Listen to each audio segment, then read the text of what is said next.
आसंता काली ठारू राज्य रे पाणीपागरे परिवर्तन आसिबो 2 रु 3 डिग्री पर्यंत दिन तापमात्रा वृद्धि पाइबा नहीं आकलन करिछि पाणीपाग विभाग। तेबे भीषण बात्या रेमाल बात्यारे परिणत होइछि। वर्तमान ओडिशा को एहार विशेष प्रभाव नाही एभली सूचना देइछन्ति आंचलिक पाणीपाग विज्ञान केन्द्रर निर्देशिका मनोरमा महांती। से कहिछन्ति राज्यर स्थल भागरे वर्षा घड़घड़ी बिजुली पवन हेबार विशेष संभावना नाही। केतेक स्थान रे स्वल्प परिमाणर वर्षा होई पारे। आसंता काली ठारू 2 रु 3 डिग्री तापमात्रा बढ़िबो। आगामी 5 दिन पर्यंत हीट वेव स्थिति संभावना नाही।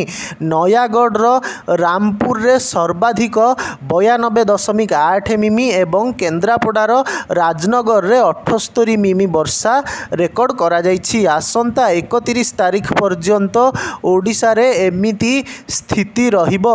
एहा छड़ा केतेक स्थान रे काल बैशाखी जनित वर्षा हेबार संभावना रहिछि।